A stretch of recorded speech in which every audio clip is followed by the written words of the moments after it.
we're trying to develop a farm here that's, just 38 acres, but develop it in such a way that another young couple or another young person could see what we're doing and say, hey, I think I may not be able to get rich, but I can have a good living and really a great life on really a small piece of property.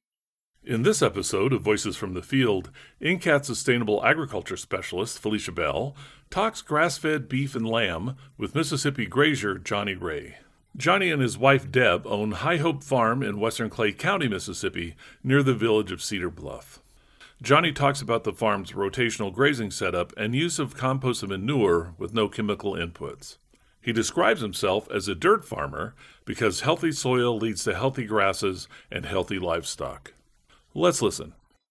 First and foremost is, if you don't mind telling us about your farm, your ranch operation, and then basically like who runs it or who is involved in it, that we could start with that question. Okay, sure. Well, I've owned this piece of property since 1980. It's a small farm. Originally it was 30 acres. We've added 8 acres in the last 5 or 6 years on some land that was just next to us. But Felicia, for about 25 years or so, this was more just a getaway place. I was working outside of Mississippi, but about 15 years ago, my wife Deb and I decided that we wanted to do something different. And we had this farm, and I'd been reading a lot of Wendell Berry. He's been kind of a philosophical mentor for me. And so we made the decision to kind of make pretty significant career changes. And so at the end of 2008, we moved back to the farm. And we really didn't know what we were going to do here. I mean, we know we wanted to be on the land. And so we got here and just began to think, okay, what are we going to do now we're here? And I think after we had given some thought to it, we decided that probably the best thing we wanted to do was to do something with cattle. There was a kind of a nascent local food movement that we got introduced to, basically around Starkville. Learned that there were more and more people who were wanting to purchase local food, certainly food that was produced maybe sustainably or organically, and so we found that there was a little niche market for raising beef. And so that's kind of the way we started. We started out very small with just a few cows. But, one of the things that we learned along the way was, while we thought we were going to be cattle farmers, pretty quickly we realized that, no, we really weren't cattle farmers, but that we were grass farmers. And then after a little while later, we realized we really weren't grass farmers, that we were dirt farmers. And so we're sort of proud to call ourselves dirt farmers, because fundamentally that's what we're trying to do, is to really improve our soil here. And as you improve the soil, you improve the grasses. And as you improve the grasses, you improve your livestock. And so since after we moved back here, like I said, in the end of 2008, the beginning of 2009, we've seen our business grow. And now we're doing both cattle, and also we added lambs about 5 or 6 years ago.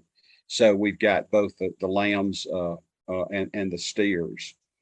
So that's kind of where we are. And I would say that, on this thing about the soil, right after we came here, we did test our soil. And of course, we needed the N, P, and K. Our mineral levels weren't what they were, but we made a decision that we were not going to add artificial inputs. And so we were delighted. This past January, we retested our soil again. We needed absolutely no N, P, and K. And our minerals were at either high or very high levels. And probably the most significant finding was that our organic matter was just under 6%. And I think the preferred range is 3 to 6%. And ours in some places was 5. I think the highest was 5.7. The only thing we needed was to add a little bit of lime, and that wasn't really surprising, knowing the geographical area that we're in right here. So we have seen our soils improve, and that was very exciting to see that. That's an amazing story. Thank you so much. And then you have answered quite a few of those as well, because we were going to move into where you locate. And I heard that you're working within the Starkville, Mississippi area. How far are you from? And we don't have to give exact or whatever, or if you want to give the nearest town of where your farm is located. We're in western Clay County. And Okay. so West Point is our county seat. Starkville is almost as near as West Point. The area that we have customers really as far away as the down near the Gulf Coast and Wow. up close to Memphis, but the bulk of our customers are in the Golden Triangle area: Starkville, Columbus, West Point. We pick up a few from Tupelo and some other places like that.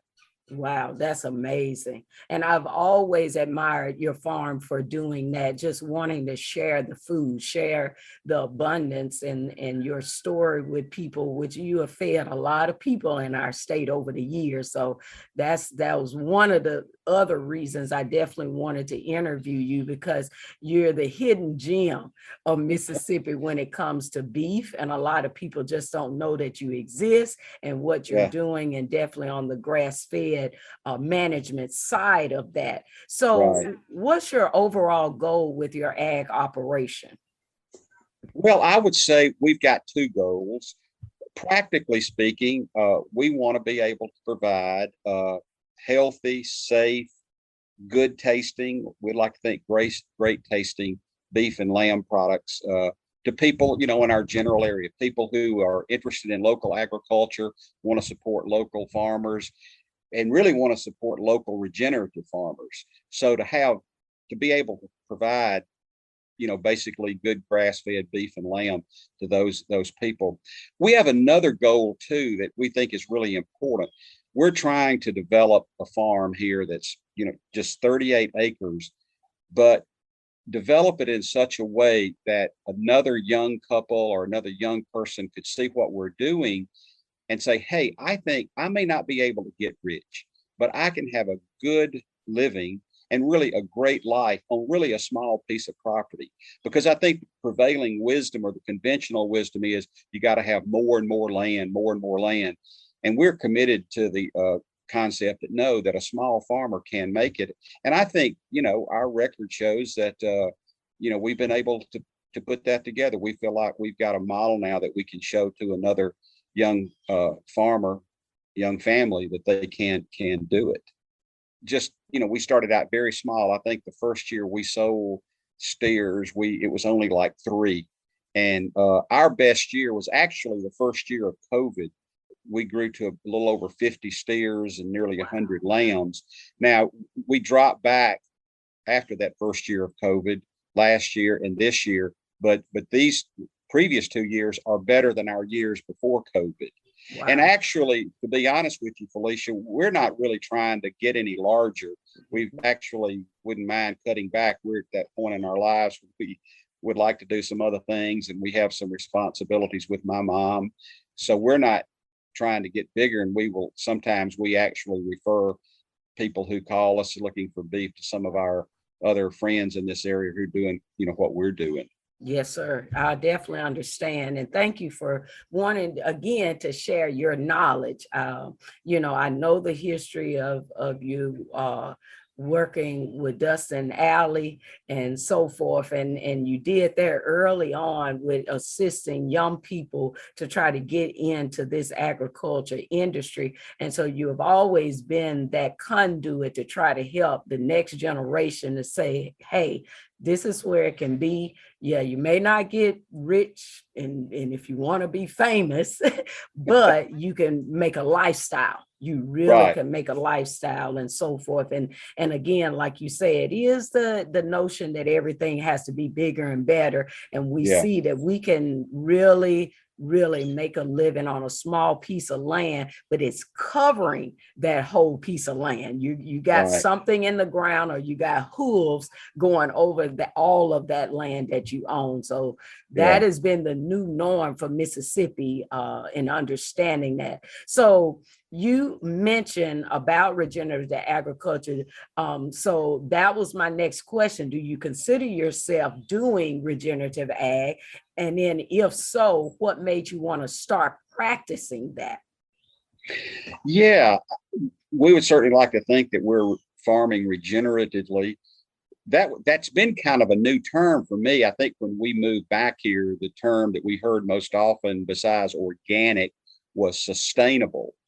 And as I did, more and more reading and went to, various conferences, talked to other people farming, sustainable agriculture seems to me to be you kind of sustain where you are, but regenerative goes a step further and it's actually really improving and regenerating.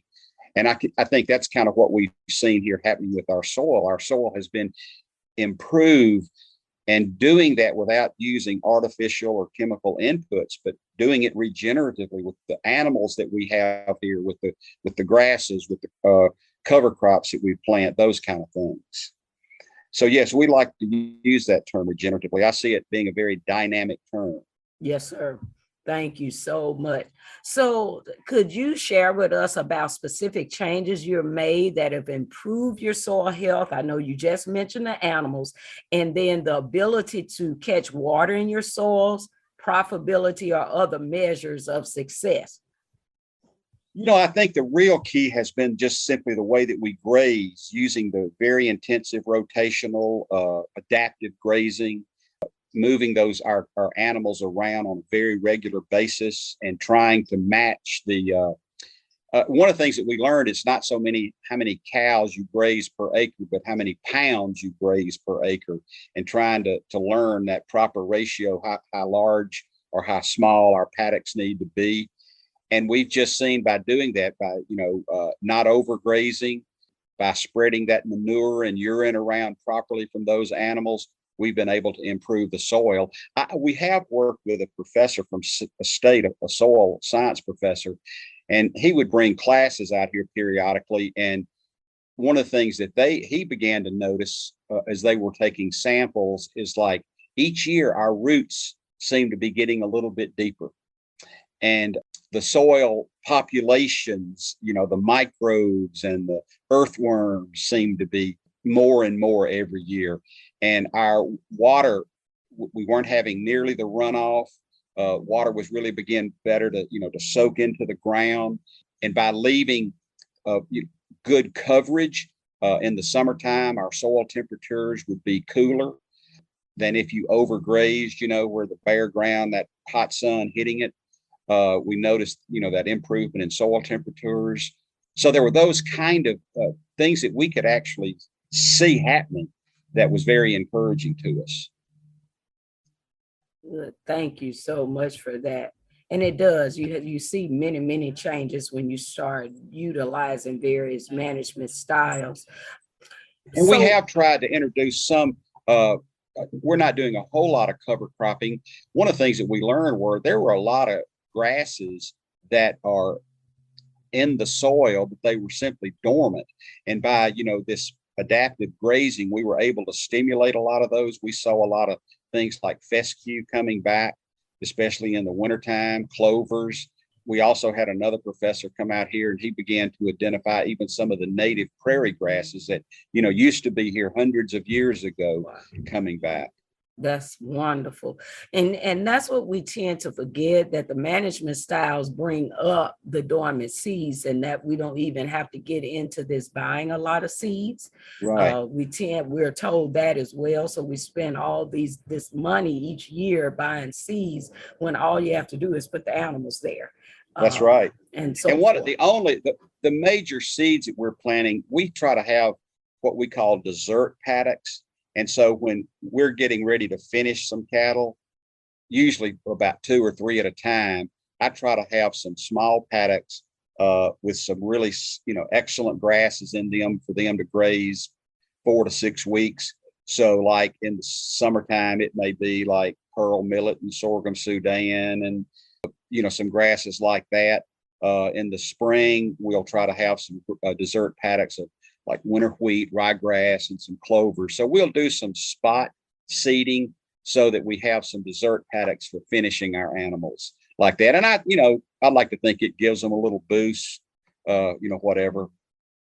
It usually does, because they seem happier Yeah, when they get really those like types of that. Yeah. things. Yes, sir. Yeah. So what are your specific technical changes that you possibly have done on your property? And I could give you some examples like supplies or equipment, even timing, how you're moving your animals, different varieties, either grasses or even breed varieties. So what type of things that you have changed or did not over the years to get to you where you are today?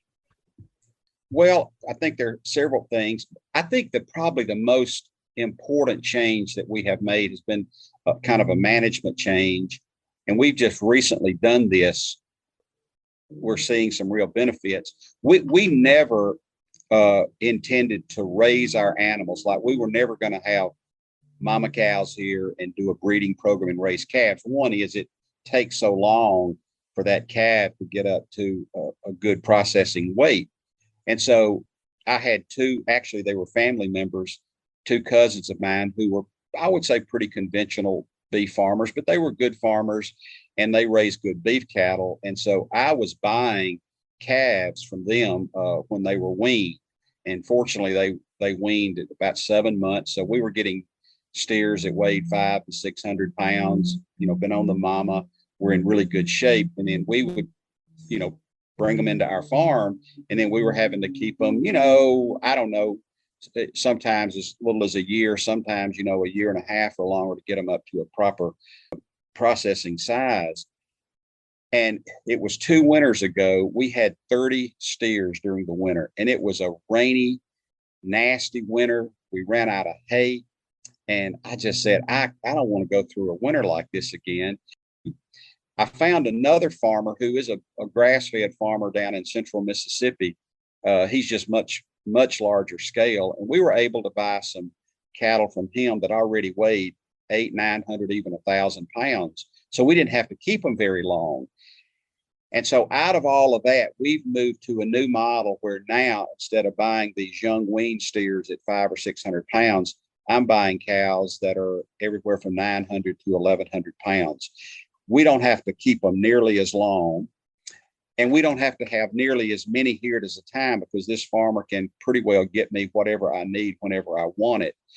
And so now, instead of us having 30, 35 steers here, we only have 9 here right now.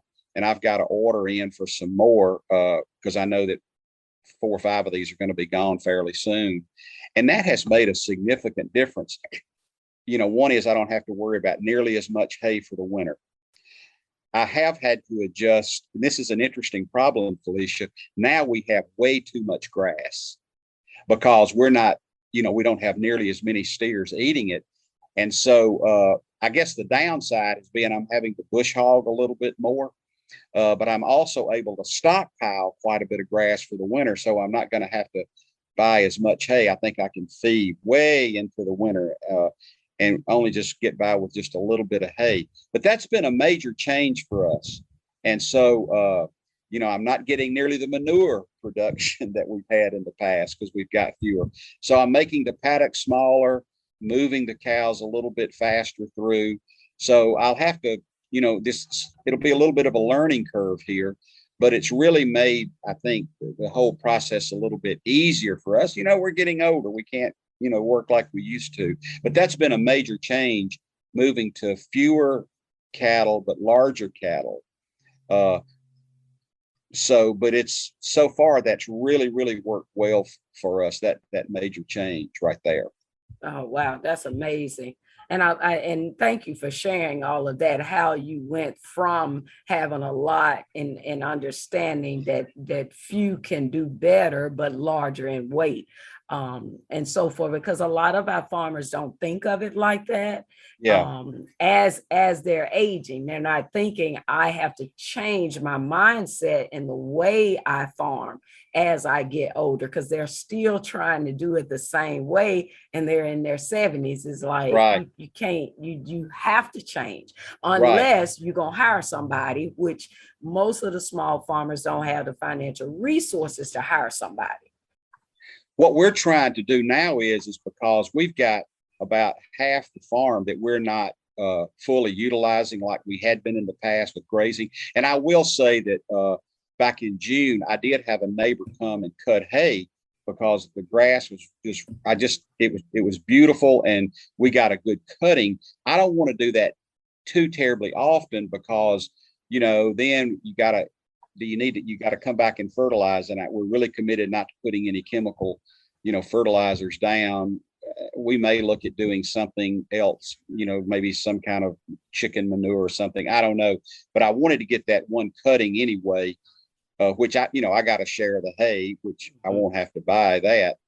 And now I'm stockpiling that for possible winter grazing. But what that's done is we have some land now that we're not utilizing like we were. And we would love to find another young person, particularly a young person who is committed to our kind of farming, who would maybe like to come in and utilize that land with sheep or goats or a fairly large, layer operation, because we've got the land that we could provide for somebody. The problem is finding that person who wants to do that. Mm-hmm. We're still doing sheep, but instead of doing 100 a year, we're only doing like 15 or so.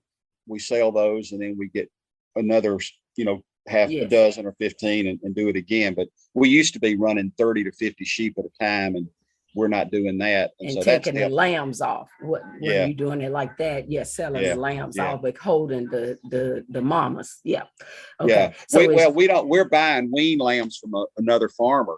So we're not even having any mama lambs here. Got you. So, but did you have it in the past though? Because were you keeping mamas on beef cattle and lambs in the past or no? No, we never raised any.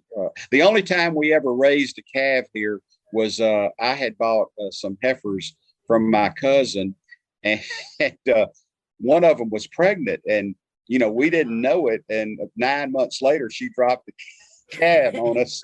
So that was kind of a surprise. And then occasionally we have gotten from neighbors bottle calf. We got a bottle calf here right now that a neighbor had that he just couldn't handle. And so, we're raising it, but no, we've not really done any of that breeding like that. And the same with sheep. We know a farmer up near Algoma, a good sheep farmer, and we were buying lambs from him. Got you. I understand. Which is, that's a good management, because you don't have to stress about holding animals, that breeding stock. Right. So, and if I was 30 years younger, I might look at doing that. Yeah. But that's just, if you got mama cows or mama sheep, there's a whole lot of issues around nutrition, health, all kind of things, and calving and lambing, and we just don't have to worry about that. Yes. Wow. Thank you for sharing that.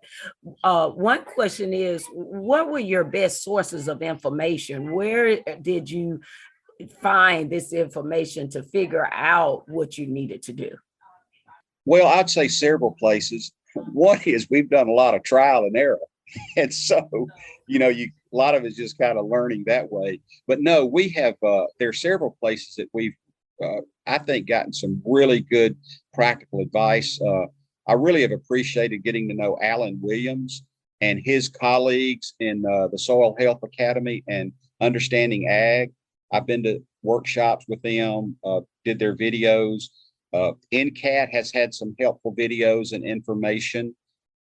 So those have been some places like that that we've relied on.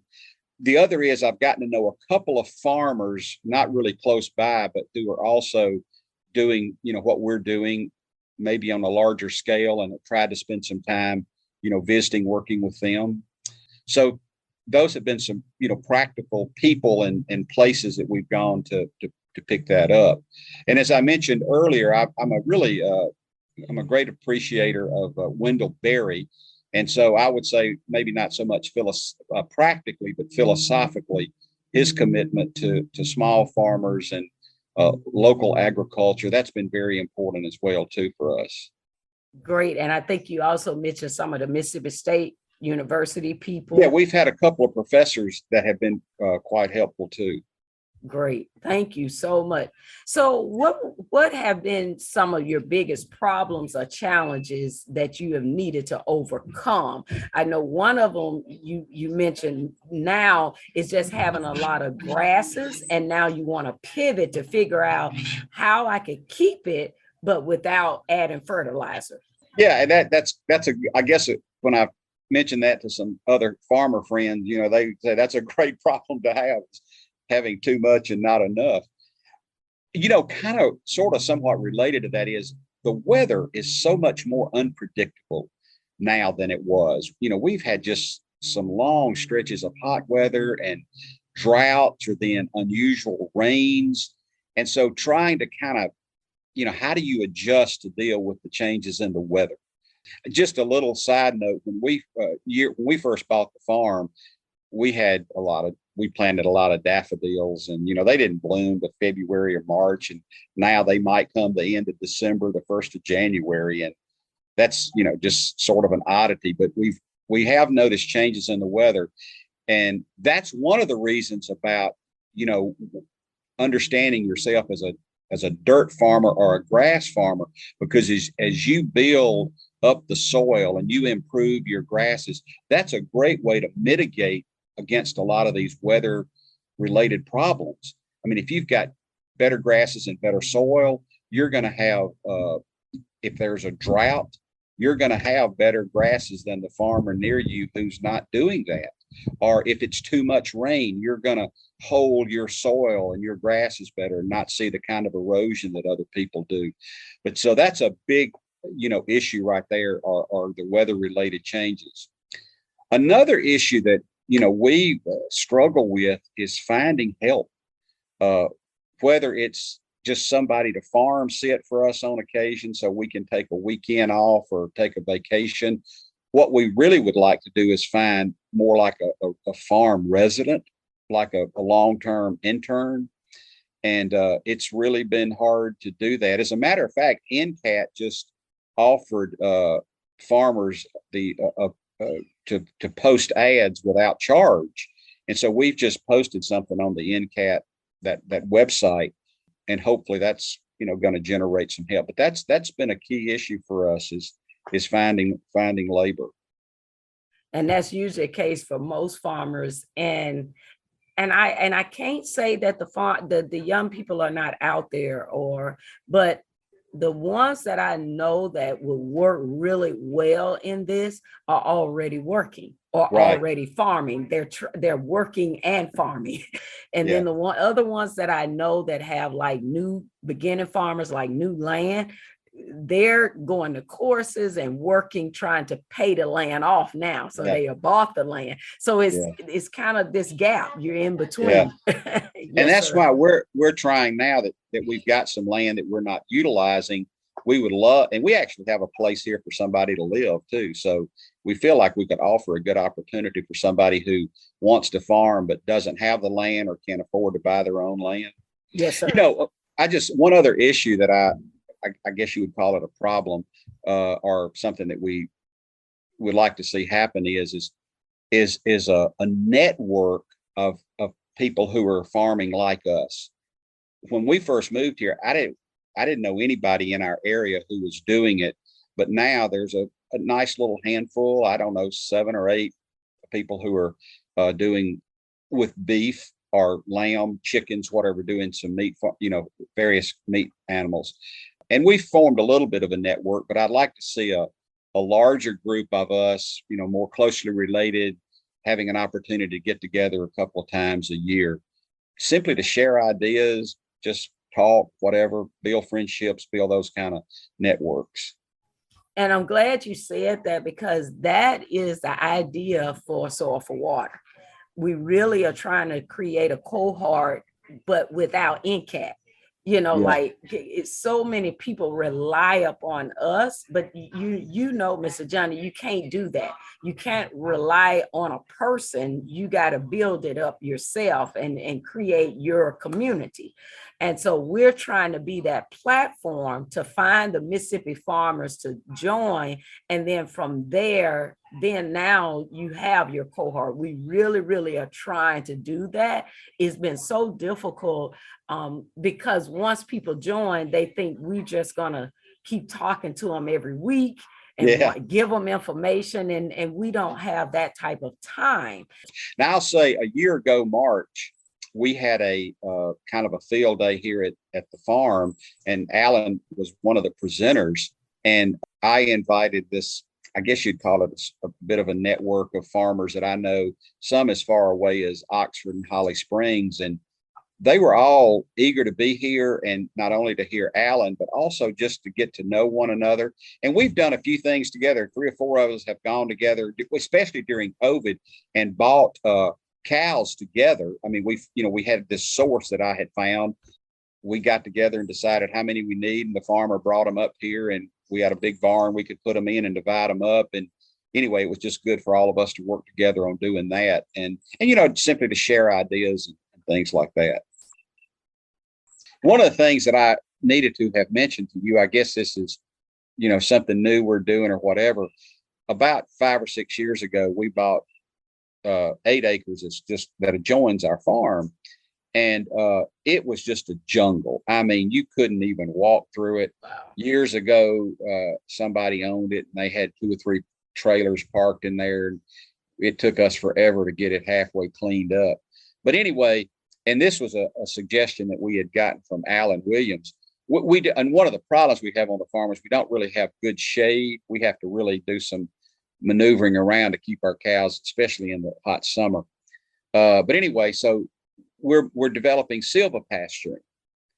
And so we've had to do a lot of, we're not doing any, clear cutting, but we've had to have some trees removed. And a lot of this was done by hand. I have had a forestry mower guy to come in.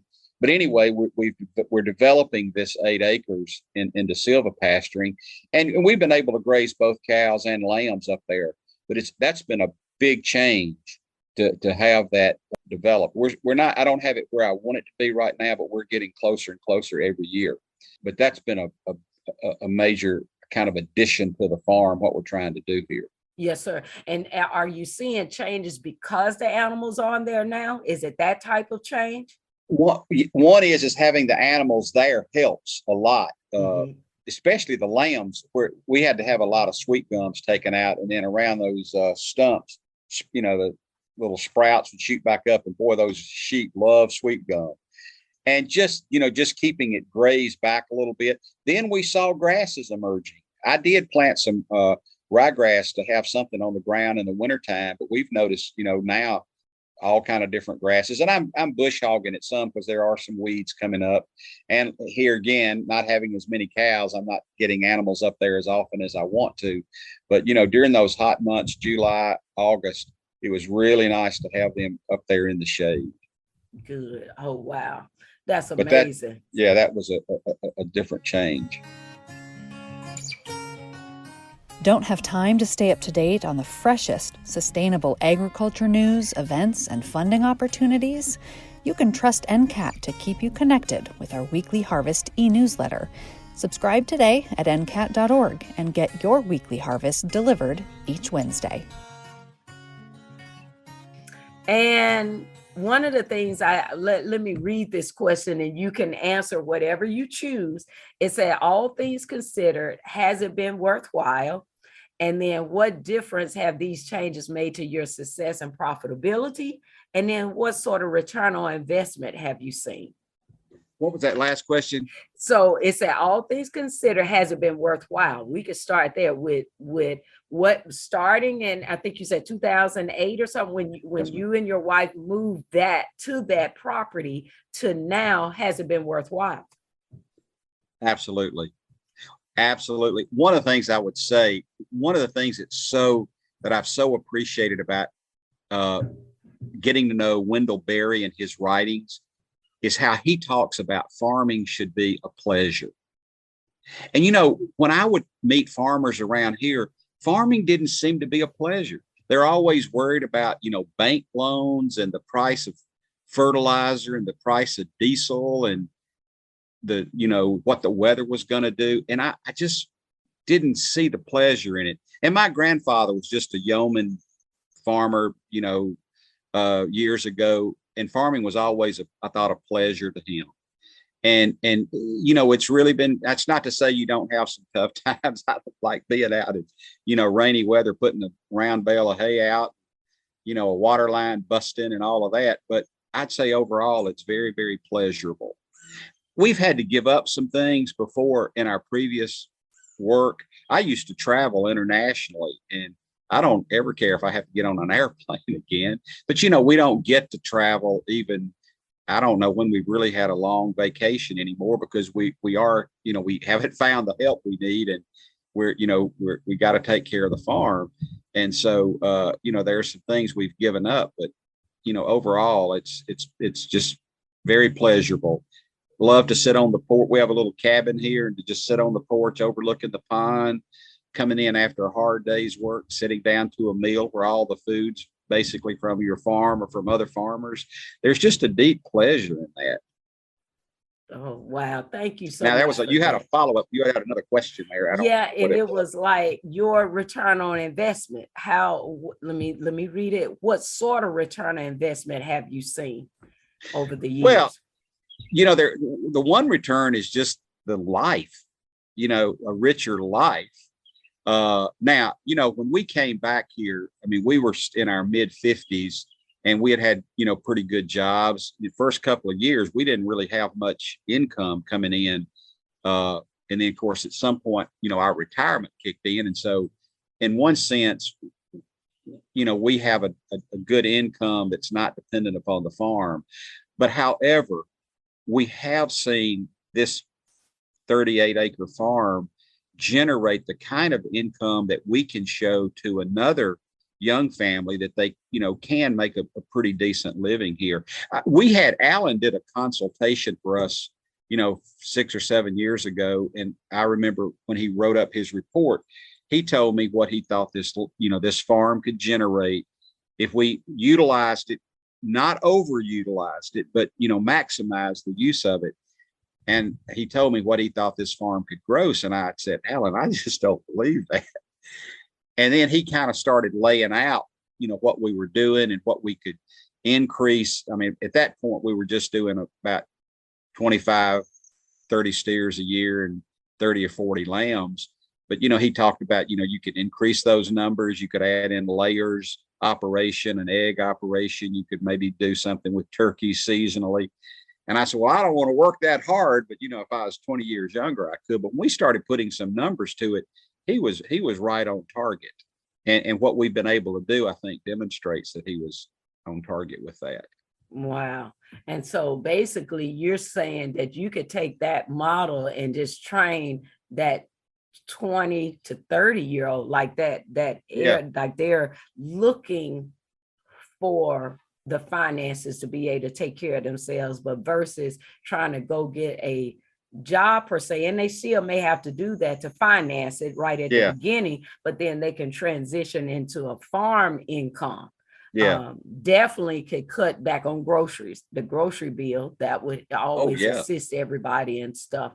Wow, that's amazing. That is, and like right now, I hear farmers, and I empathize with them. I know the price of diesel has gone up and the price of fertilizers has gone up, but I don't, especially on the chemical fertilizers, I don't have a lot of empathy for that, because you're tied into an old system. And I think we all should be using, if not, maybe, I think to make the transition, you have to learn to cut back till you reach a point where you don't use any, or you're using very little. But, you get tied into that system. And the more those chemical fertilizers, the more those herbicides you use, the more you have to use, the next time around. And you're really damaging the soil. I've been on farms that use heavy chemicals, both, fertilizers and pesticides and herbicides, and the ground is basically dead. There's no life in it. And that's pretty sad, really. It is. And what I've never understood, Mr. John, is how the farmer don't see that. Like, how do they not see life? But it's still coming from a old paradigm and a mindset that I can create life by putting these chemicals on, seeding this ground, like I can do it. Not realizing, no, we have to work with nature. When we're out there, we got to work with nature. So do you read the Stockman's Grass Farmer magazine? I do. Yes, sir. There's an excellent article by one of our colleagues, Ben Simmons. You know Ben down at Tether.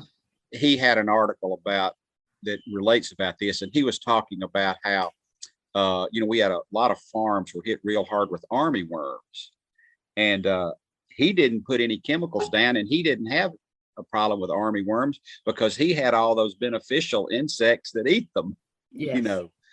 I empathize. I mean, I know that was a real serious problem, but if we had any army worms around here this past year, I certainly didn't see them.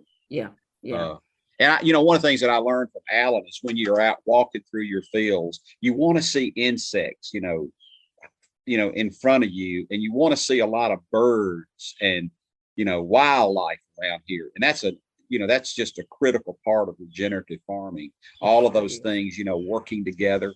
Mm-hmm. Yes, sir. It sure is. I always call it the symbiotic relationship because we are part of it. Most farmers want to separate themselves from the farm, and it's like, no, because we can make a management decision to throw the farm totally off. Animals are disrupted. Everything is disrupted because we made one decision, and the animal's like, I don't like that. I don't know what you did, but I didn't like it. And so, yes, sir, it is that. And also what Dr. Williams always said, that observation, and I was taught that early on. Every day we went and put our eyeballs on the cattle. Like, it wasn't a day go by that you didn't go and look at them, because you could tell if one is sickly, if something's going on, if the land is changing. Did you have a rain last night and now you got this erosion getting ready to start? Anything, that could happen just in a day's time can change the methodologies, the techniques you're doing. So early on, my grandfather, like, you got to put your eyeball on them. That's exactly right. Not just put animals in a field and walk away, and then 2-3 months later go to that field. It's like, that's exactly right.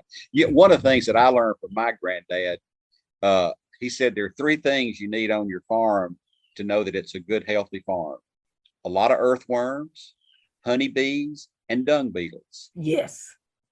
And I think that is so true. If you've got those 3 things, on your farm, you've got a healthy farm. Yeah, you're doing what's right. Doing something right. Yeah. I remember when we hadn't been here too terribly long, and I noticed around my manure patties these little mounds of real fine looking soil appearing, and I had no idea what it was. And I sent a picture of it to somebody over at State, and they said, they're ants. And I said, well, I stir it up, but I don't see any ants in it. So I said something to Dr. Williams about it. He said, well, send me a picture. And so I sent him a picture, and he wrote me back and said, congratulations, you've got dung beetles. Yes. And I wrote him back and I said, well, I thought dung beetles were these big old bugs that rolled it up, buried. He said, Johnny, there are like 90 something different varieties of dung beetles. And he said, there are those one they call rollers, but there are also some that are almost microscopic that are called tunnelers or drillers. And he said, that's what you got. And so, and then after another week or two, that dung pile was basically pretty much gone down into the ground. Ooh. So that was one of those little victories, you really want to celebrate, but you got to see that happening. And, you'd go out in the field and turn over a spade full of soil. And, if it's got a lot of earthworms in it, that's good, healthy ground. Exactly. And if you're walking through your fields or in your garden and you're seeing honeybees, that's another sign of good health. Yeah. And then also, the other thing that I noticed that some farmers are not realizing or utilizing is NRCS practices when it comes to like the pollinator. Right. gardens to bring that. So they may not have it readily available or understand that, but utilizing NRCS to help build your land, build your soil, or build the integration of the insects and birds. And because once you do that, the flowering of anything, you're going to bring the insects and birds, and that's what you want. You really, really want that and stuff. And so, and then having that water source, because that'll bring the geese, and some wild ducks and so forth. So it's just trying to bring as much animal life, like you said, wildlife, to your farm along with your domesticated animals. It's like they all working together. They know each other is there. But because that manure from those wild animals is helping the forest. Right. It's people just don't realize that we're supposed to have deers. Yes, you don't want them in your garden, but then you have to realize you're in nature. What do you expect? That's so right. That means you got to do something to try. But my granddad always said share. He said you got to plant enough where they at least get a third, and then you get the rest, because they're gonna come eat your stuff. You're out there with them. And so forth. Right. But we're trying to move into chemical warfare or other type of warfare with nature. And I'm like, we're going to lose every time. I don't know why people think they can beat nature. I think a lot of farming doesn't realize how important diversity is. It's more and more monoculture stuff. And, the more different kinds of grasses, the more different varieties of animals you have. All of that is a part of this, is a part of regenerative farming. It's diversity. It is. It definitely is. Yeah. Well, to close us out, what could you share to our Soil for Water Network members, as well as like new and beginning farmers, on what you have seen this network / NCAT and the different things that we can offer to share with, these new farmers or someone that's interested in joining? Well, I think one thing is keep, I guess it's pushing or whatever to do what, you as NCAT, but also us as farmers can do to build stronger and better connections, relationships, so that we don't feel like we're out here in a vacuum or by ourselves. I just think that is so critical. And I think NCAT is kind of at a point where they can help us build those kind of relationships and networks. The other thing is you all provide some darn good practical information. I really look forward to the e-letter that I get every week. I think it comes out weekly, and you all have webinars you can hook into, articles that you can read. Those kind of things are very helpful. So I think to keep doing that is very important. And you mentioned earlier about, some farm tours. We'd be happy to host here, or be happy to go to do some tours to see some other farmers that are working, because we're still learning. I mean, even though we're kind of on the downside up here, I love to go and visit with a farmer who's doing, some different kind of things. And, sometimes they'll tell you it works for me. It may not work for you, but, that's okay. It gives us a chance to try something new. Yes, sir. Thank you so much. So, and just the last question is, anything else you would like to share about what we have talked about when it comes to regenerative grazing, or just your inputs and different things you have utilized that can help farmers in the future? Is anything else you would like to share? And then we can. No, I just appreciate this opportunity to get to visit with you and share this. Hope it's helpful.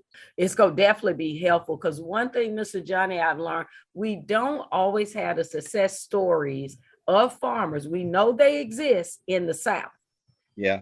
That is why we're, the Soil for Water will be a national program, but we're just starting with the various states and so forth.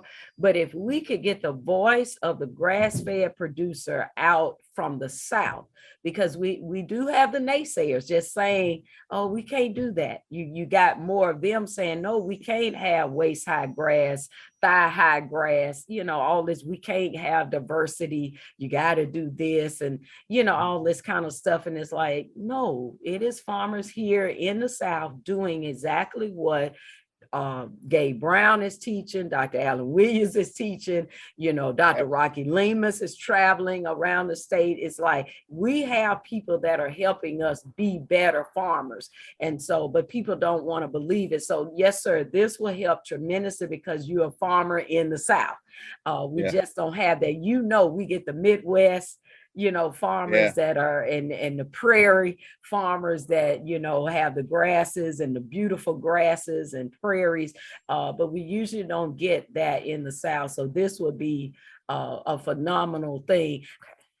I thank you so much for today and your time with this, and you just gave a wealth of information, and I'm just grateful we could put something in the NCAT arsenal from the South. Thank you. And yes, thanks for being in touch. It's good to reconnect, Felicia. Yes, sir. You too. Have a great rest of the day. You bet. Take care. Right. Bye-bye. Bye-bye. That's it for this episode. Thanks for listening. Additional information about this episode and related resources can be found at attra.ncat.org. Don't miss an episode. Subscribe to Voices from the Field wherever you get your podcasts. I'm your host, Rich Myers.